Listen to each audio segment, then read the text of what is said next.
ममता बनर्जी अपना रही सॉफ्ट हिंदुत्व की रणनीति। महाशिवरात्रि के दिन 11 मार्च को करेंगी नामांकन।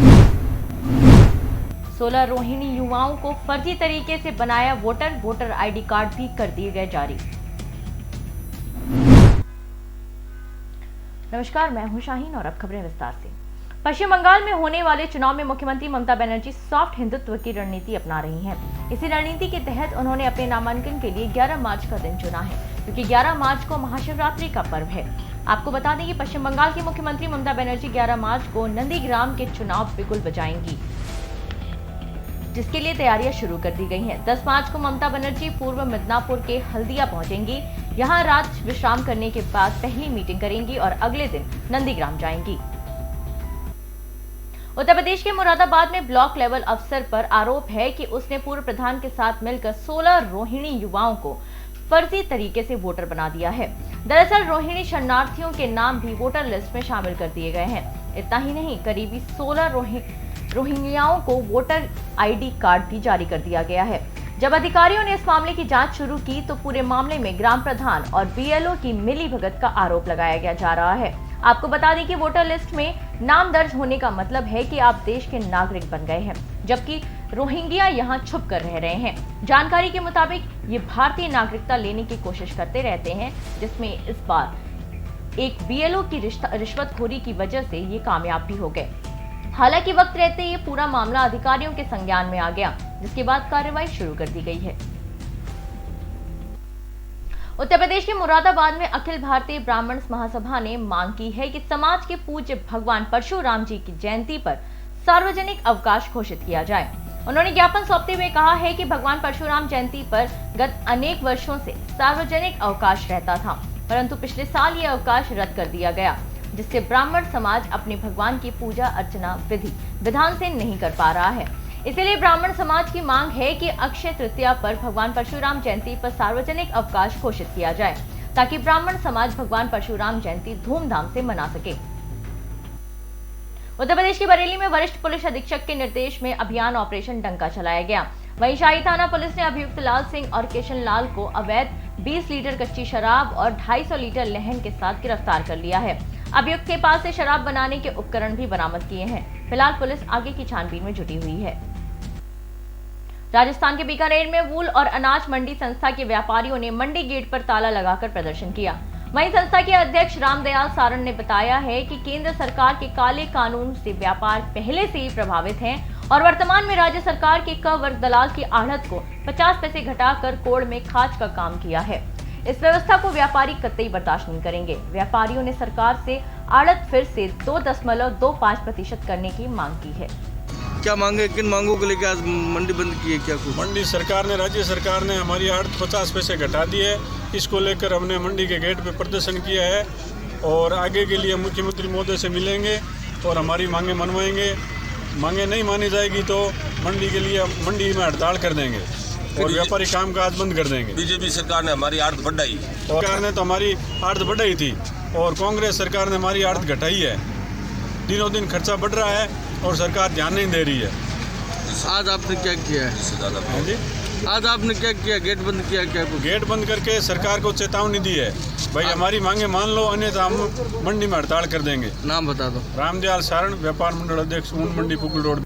क्या मांगे, किन मांगों को लेकर? उत्तर प्रदेश के बहराइच थाना फकरपुर में शॉर्ट सर्किट होने से घर में आग लग गई। इस हादसे में 2 ग्रामीणों के घर जलकर खाक हो गए और लाखों का सामान जलकर राख हो गया। सूचना मिलने पर पहुंचे ग्रामीणों ने कड़ी मशक्कत के बाद आग पर काबू पाया।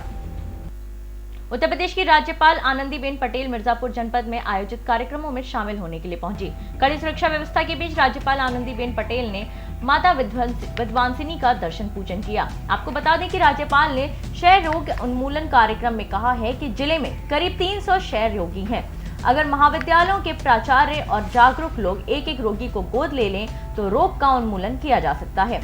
उन्होंने विश्व के कल्याण की कामना के साथ जगत जननी माता विद्वांसिनी का आशीर्वाद भी लिया। इतना ही नहीं, उन्होंने क्षय रोगियों की मदद और दहेज के खिलाफ जोरदार लड़ाई का संकल्प भी लिया। कि ज्यादा टीबी के बच्चे हो सकते हैं, टीबी पेशेंट हो सकते हैं और है, और ये जो बच्चे हैं सब गरीब के बच्चे हैं। जो अपर लेवल के परिवारों में जो टीबी ग्रस्त लोग होंगे वो तो अपने अपने तरीके से प्राइवेट डॉक्टरों के पास या तो विदेशों में या तो कहीं ना कहीं दवाई करवाते हैं और टीबी में से मुक्त बच्चों को या तो अपने बेटे बेटियों को माँ बाप को मुक्त करवा देते हैं। हमारा सवाल ये है कि जब घर में कुछ खाना ही नहीं है या तो कम खाना है, बच्चे ज्यादा है, परिवार के सदस्य ज्यादा है, इनकम कम है, तो मरीज को हम ठीक नहीं कर सकते हैं। इसमें खास करके टीबी वाले पेशेंट को हम जल्दी ठीक नहीं कर सकते, क्योंकि टीबी एक ऐसा रोग है जिसको न्यूट्रिशन चाहिए, न्यूट्रिशन दवाई नहीं। और जो हमारे ऐसे मरीज हैं, इसमें खास करके 18 साल से कम उम्र वाले हैं, 5 साल कम उम्र वाले हैं, वो तो दवाई खाते ही नहीं है। सरकार उसको भले दवा पहुंचाए, लेकिन इसने खाया नहीं खाया, आधा खाया, फेंक दिया। और दूसरा है कि जब ऐसी दवाइयां खाते हैं तो स्वाभाविक सर दर्द होता है, पेट में जलन होती होगी, इसकी वजह से वो डरता है कि मुझे नहीं खाना है, मुझे नहीं खाना है। परिवार भी ध्यान इसी वजह से नहीं रख सकता है, क्योंकि वो कहीं ना कहीं काम के लिए अर्ली मॉर्निंग में चले जाते हैं और दिन भर में तो 2 बार या 3 बार दवाई लेनी पड़ती है, तो उस पर ध्यान नहीं रहता है। ये कई कारण है कि हम जब है कि ज्यादा। उत्तर प्रदेश के मुरादाबाद में एसोसिएशन ऑफ पब्लिक स्कूल के तत्वाधान में स्कूलों में सुरक्षा व्यवस्था को लेकर एसएसपी को ज्ञापन सौंपा गया। दरअसल ज्ञापन में कहा गया है कि समस्त स्कूल संस्कार की गाइडलाइंस का अक्षरता पालन कर रहे हैं, लेकिन अभिभावकों का सहयोग नहीं मिल पा रहा है। वहीं वे फीस और एग्जाम संबंधी नियमों को तोड़ते हुए किसी भी तरीके से अपनी बात मनवाने पर आमादा हैं। We are from Moradabad association of public schools. हम कोविड-19 में जितना रूल गवर्नमेंट कर रहा सारा उसका हम फॉलो कर रहे हैं और अक्षरता पालन कर रहे हैं। हर पेरेंट्स के लिए आउट ऑफ वे जाके हेल्प कर रहे हैं।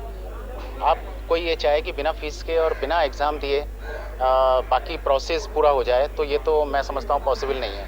अब इसकी मनवाने के लिए कोई न्यूसेंस क्रिएट हो, ये भी अच्छा नहीं है।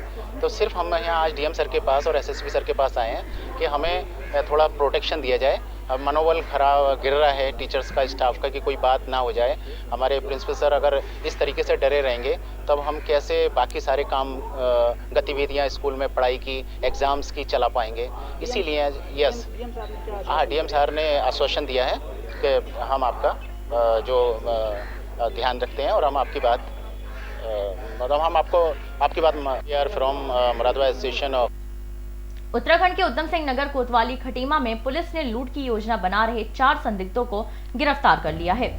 आपको बता दें कि पकड़े गए 4 संदिग्धों के पास से पुलिस ने चाकू और नगबजनी का सामान बरामद किया है। पुलिस द्वारा पकड़े गए 4 संदिग्धों की पहचान शादाब, आरिफ, मोहम्मद फरमान और मोहम्मद गुमान के रूप में हुई है। फिलहाल पुलिस ने पकड़े गए 4 संदिग्धों को जेल भेज दिया है। और रात्रि हमारे यहाँ पे जो रात की हमारी गश्त होती है, तो रात्रि गश्त के दौरान चौकी प्रभारी बाजार और उनकी टीम द्वारा 4 युवकों, जिनमें से एक शादाब खान, दूसरा आहिद आहिल, तीसरे सोहब मंसूरी और चौथे मोहम्मद फरमान और बुद्धिमान, इन 4 को संदिग्ध परिस्थितियों में पकड़ा गया, जिनके पास से चाकू और नकबजनी के सामान बरामद हुए।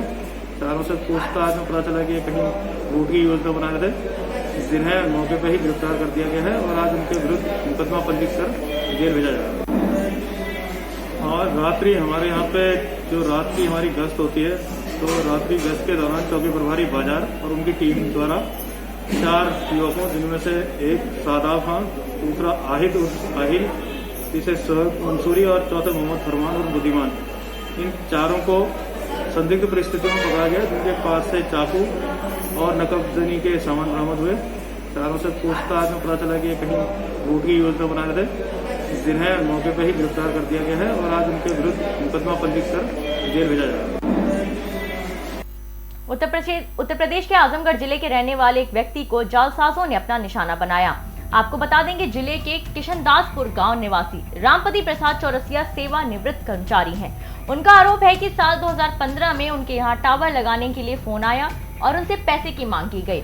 इस दौरान उन्होंने कई किश्तों में कुल 46,33,551 रुपए जमा किए थे। उसके बाद उन्हें इस बात का एहसास हुआ कि उनके साथ फ्रॉड हुआ है। पीड़ित अब अपना पैसा पाने के लिए सालों से अधिकारियों का चक्कर काट रहा है, लेकिन अभी तक पुलिस ने कोई भी कार्रवाई नहीं की है। क्या मामला है आज एसपी ऑफिस आए हैं आप? ये मेरा जो है मेरे साथ धोखाधड़ी की गई है और धोखाधड़ी करके मेरा जो टावर लगाने के नाम LIC करने के नाम पर 46,37,551 रुपया लोगों ने हड़प लिया है। कौन लोग थे? अब वो मोबाइल पे फ़ोन आता था, मोबाइल से ही मतलब जो, और उसके बाद सारा ट्रांजैक्शन जो यूनियन बैंक किशनदासपुर और पंजाब नेशनल बैंक सदावर्ती मोहल्ला उसके थ्रू मतलब जो पेमेंट हुआ है। इसकी शिकायत आप कहाँ की हैं? इसकी शिकायत मैं पहले सब कंधरापुर थाने में गया 2015 में। उन्होंने वो मतलब जो है उस समय तत्कालीन मतलब जो है थानाध्यक्ष थे अभिषेक कुमार, उन्होंने मतलब मेरे 3 महीना दौड़ाया, FIR नहीं लिया।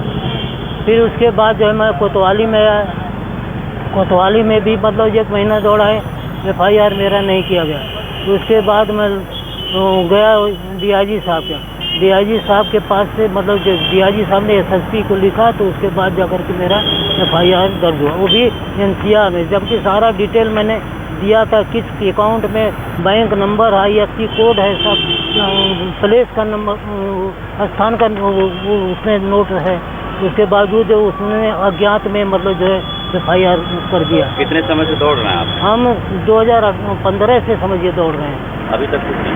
अभी तक कुछ नहीं। उसके बाद जो है इसके पहले जो CO साहब थे बारन जी, उन्होंने मतलब जो है दरोगा को लगाए हमारे साथ। हम कानपुर गए, वहाँ जाने के बाद जो अकाउंट होल्डर था वो नहीं मिला, जो गारंटर था वो मिला, लेकिन उसको भी मतलब वहाँ तो बहुत धमकाए। उसके बाद बुला करके पैसा ले करके जो है अपना छोड़ते गए।